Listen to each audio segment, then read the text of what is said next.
right, welcome to the second review of the evening. It is Vaporum. This is a steampunk dungeon crawling game. We did an interview about this among other games with Merge Games back on Tuesday. So if you want to learn some more details about not necessarily the development process, but more the porting process to consoles, because Merge Games handled the console versions. It's a bit of a weird setup, honestly. But anyway, we are reviewing Vaporum on the Nintendo Switch, so that means it's over to Galax. So yes, this is very much a steampunk, and even more so a first-person dungeon crawler game, which is actually not that common of a genre these days. I feel like there are other types of adventure game that have more or less superseded, and this one has a lot of options. You can give yourself continuous movement instead of stepwise movements. You can turn off the auto mapping if you prefer a more old school style of thing, but I feel like it's probably optimally played with more or less the default settings. So yeah, the story is that you're a guy who, I believe, is on a boat crash, and then you go into this big steel metal structure, and then pretty early in, you find an exosuit you find a choice of 4 exosuits that you have to put one on before one of the doors will let you go further, because it's not safe without the exosuits, which lets you equip weapons and armor and special abilities. I don't really super like the fact that there are 4 different ones and you are locked into your choice permanently, but I guess that's for replay value reasons.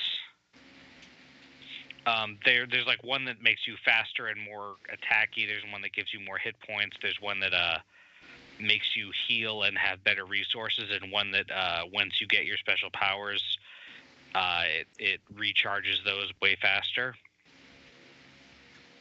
I'm not super great at this kind of game, and I feel like, the combat I was never super in danger of. By the time you fight enemies, if you've been paying attention, you have a couple of repair kits anyway, and they're not very strong at first.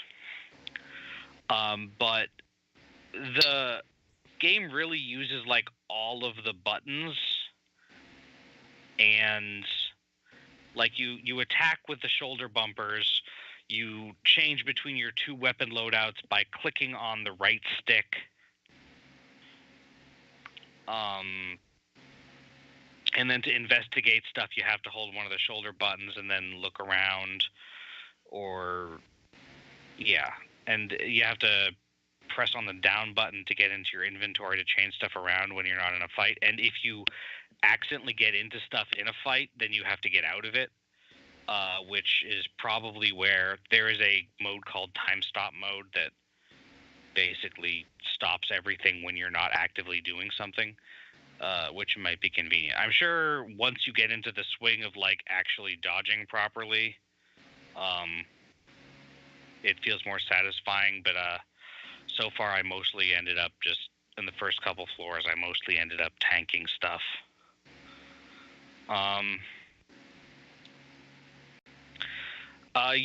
You find out what's going. It's a straight up dungeon crawler in that there's not really NPCs and stuff. You find out what's going on by finding like notes and audio logs, which are explaining the situation of why there is this big metal facility, and people apparently used to work in it, even though your character had no idea that there was even such a thing here. I think. I did not get far enough to know if there's some kind of plot twist a la BioShock, which it reminded me a little bit of, where actually you're from here. But I wouldn't have been surprised. But yeah, I honestly feel like probably this game would be better optimized to play with keyboard and mouse than it is to play with a controller, because seriously, you have to use pretty much every button to interact with everything properly. And that's hard sometimes because, I don't know, I feel like I didn't have enough fingers, but then maybe if you're more used to first-person gaming, you're more used to using like all of the D-pads and both shoulder buttons and stuff on each side. The music is not... I didn't really play with the music on that much. I turned the sound up when I was listening to the audio log so I could hear that they seem to be pretty well acted for the fairly small size of the game, I think. But mostly what I remember of the music is that there's a lot of ambient clanking and dripping.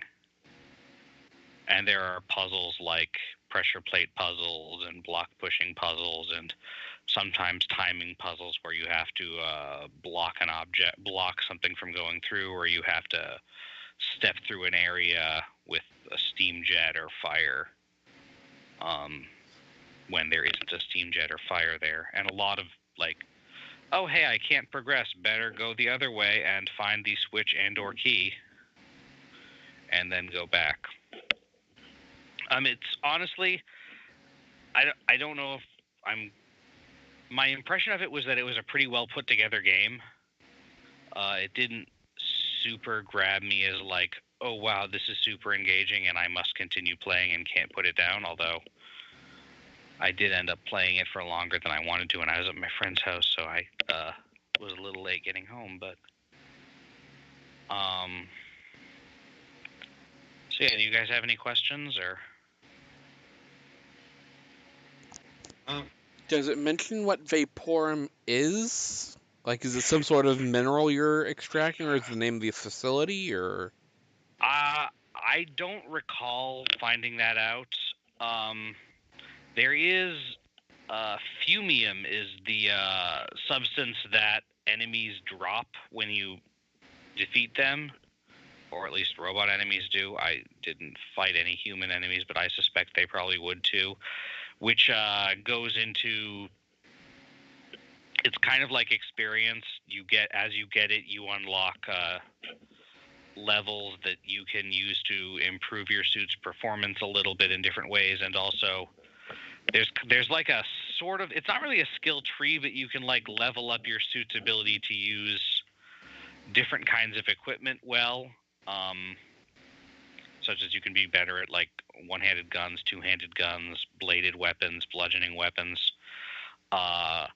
The one thing I put my stuff into for the 2 levels that I got was dual wielding, because you have 2 hands, but early in the game, it's really bad to use both hands because you take like a 20% accuracy penalty and like a 35% damage penalty if you're using guns in both hands, or a gun and a club in both hands, or whatever. A gun and the club you get first is a what's the crowbar.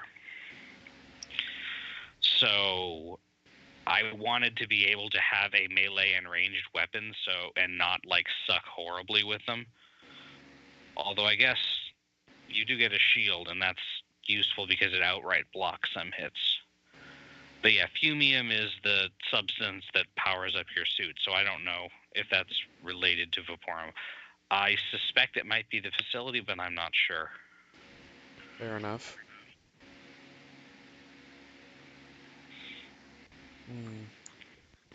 So does this use one Joy-Con on the Switch, or is it using everything on both? It is using both Joy-Cons. You have one... Left stick is for moving on the grid. Right stick is for turning, although up and down on it don't do much unless you're in holding the shoulder button that puts you in look mode, because then you use that to look up and down. When you're in look mode, you either move the cursor around with the right stick, or right stick, or you press buttons to pop between hotspots, of which there are rarely more than one hotspot on a screen, honestly. The face buttons are, you press one button to get into your menu, and then you use a bunch of buttons to navigate around in the menus. And like I said, the left and right shoulder buttons are attack, although attack also covers use crowbar to break open barrels or crates, which you have to do fairly regularly. Is there any sort of like item durability system, like eventually will your crowbar break and needs to be replaced, or? I didn't notice that, so if there is, you get a good lot of use out of something before it actually breaks. You can also just drop stuff you don't need anywhere, but I never had that much. Like early in the game, in addition to your exosuit, which is like a skeleton, you get a choice between a couple of armors. Like you can get a lighter weight or a heavier weight armor. So, you don't really need to be carrying around the other armors, I guess. But yeah, there's a puzzles where you have to like leave a brick on a pressure plate and stuff to get through a door.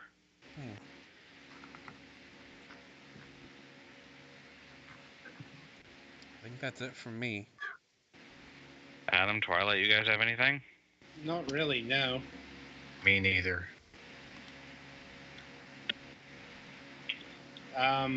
Pricing? I was about to look that up because when I get it from the code, it makes it very difficult to see that on friggin' the Switch. Well, you're looking that up. Looking at Steam right now, it is 50% off at $10. So. Normal price is $20. Also, keep in mind this game comes boxed as well. Yeah, there's a physical edition available. There are two physical editions available, actually. Looks like the Switch version is default $25. So. Ooh. That is the standard edition. There is also a signature edition. That's the collector's edition that Merge Games does. I just meant digital. He's talking about the boxed editions. Yeah. Yes, and that is $50 USD. But that It would have to have a lot. Yeah, it has a bunch of like knickknacks and stuff in it. Okay, that might be worth it. Yeah, includes standard copy of Vaporum for Nintendo Switch, the Art of Vaporum art book, 24 enamel pins on backing card, single disc soundtrack in Digipack, serialized certificate with digital signatures. So you get quite a bit in this. Yeah. Well, I am a fan of art books and stuff, so if you're into that kind of thing, go for it. But honestly, the $20 seems. I mean, I guess this game probably goes on long enough that there's enough material for that, but just in terms of the depth of the gameplay that I was experiencing, it doesn't necessarily feel like a super high-end price game. So I would only go for the collector if you're super into the aesthetics of the physical stuff that's in it. Right. All right then. But definitely, if you want to get it digital on like Steam for $10 while it's still on sale, I think it's definitely worth at least that.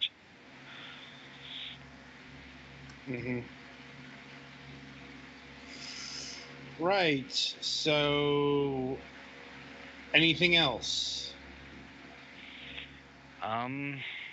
Not really. I did enjoy it. I'll probably try and poke around in it a little bit more, but yeah. All right.